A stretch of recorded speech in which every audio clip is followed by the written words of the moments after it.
Work done by an isotherm. Work done by an isotherm. Okay, if you're checking this out, you've been asked to figure out the amount of work done under a curve on a PV graph.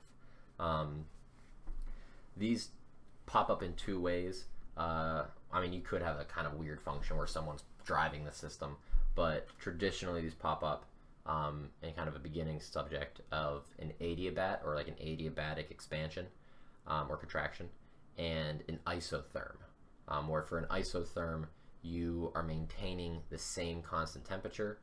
For an adiabat, your total heat energy of the system is staying the same.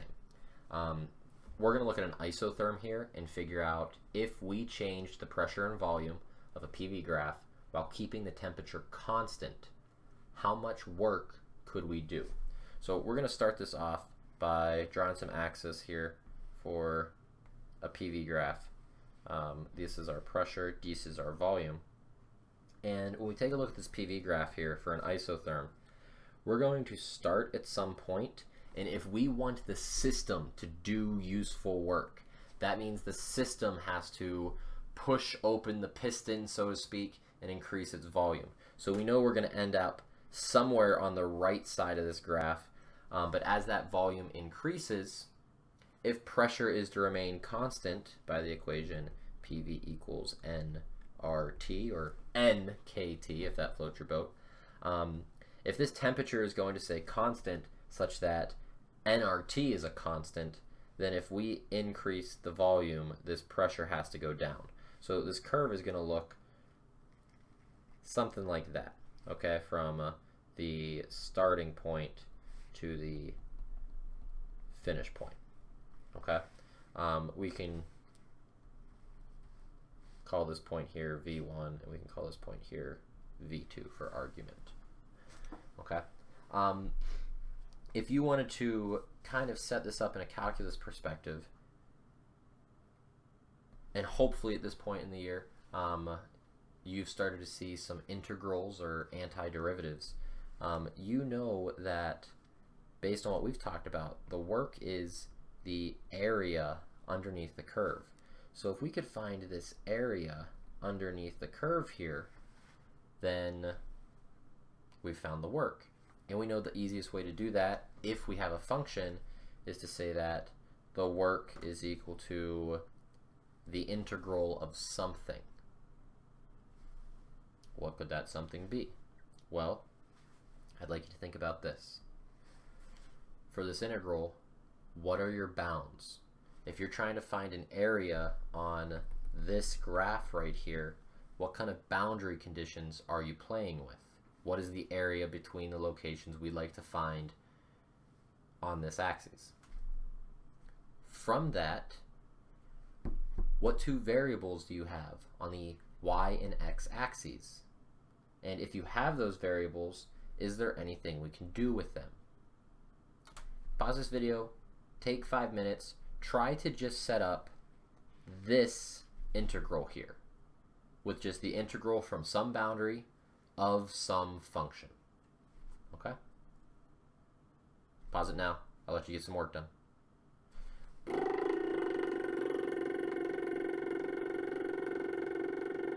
Five minutes have passed. Okay. If we're taking a look at this, these are our boundaries right here. That's the volume you're moving through. Okay? You're technically going from right to left whenever you integrate, if you're kind of familiar with that. So this is V2 to V1. So we're going to go V2, V1 for our bounds. And if we look at what we're trying to integrate here, well, we're trying to integrate P and V. So how can we do that? Well, we know traditionally, based off of how we find our PV graphs, that our work is done by, in a normal case, for a nice pretty graph, work equals P delta V. That's what we normally do. Okay? Well,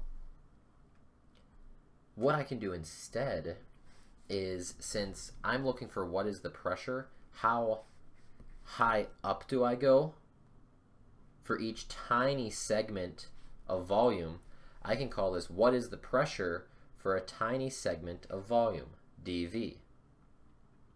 Well, this means that you're looking for this in terms of pressure. And do we have an equation with pressure? Take a minute to think about that. Can we have an equation with pressure in terms of volume? Pause it, take a minute, think about it. Write down what you think we should replace this value of P with.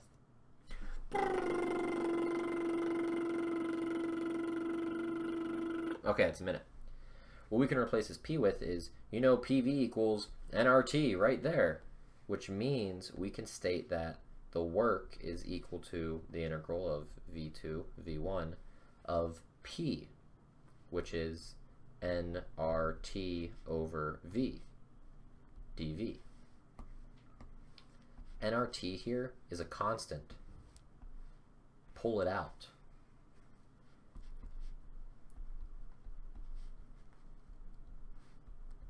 Now you have dV over V. If you know how to do this integral, awesome. Do it. If you don't, talk to Cotton. Okay, you do this integral via a natural log. I'm not going to go into the proof of that.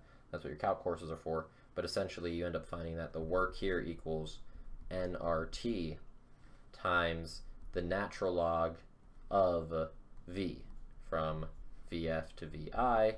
Whenever you do your log rules for this, you get nRT times the natural log of the quantity and absolute value and whatnot. VF, oops, that's a velocity V, not a volume V. VF over VI. And that's the amount of work you've done under an isotherm. So check that out. You probably, hopefully know how to do that, or at least get down to part of this. Maybe you didn't know how to do this specific integral with dV over V. If you do know how to do it, it's pretty much a straightforward gimme, gimme, gimme. Okay? So that's how you can do an area under a curve. We won't have to do anything like that for this AP2 class, but it is a nice thing to see that our applications that we're doing with just our normal P delta V for our work that we're always doing just to find, you know, easy areas is being applied to a more general case where we have some sort of curve going and we just need to find a function to place it in, which we did. Okay? So that's a little something right there. With that, this work done by an isotherm is finished. Okay, peace everybody.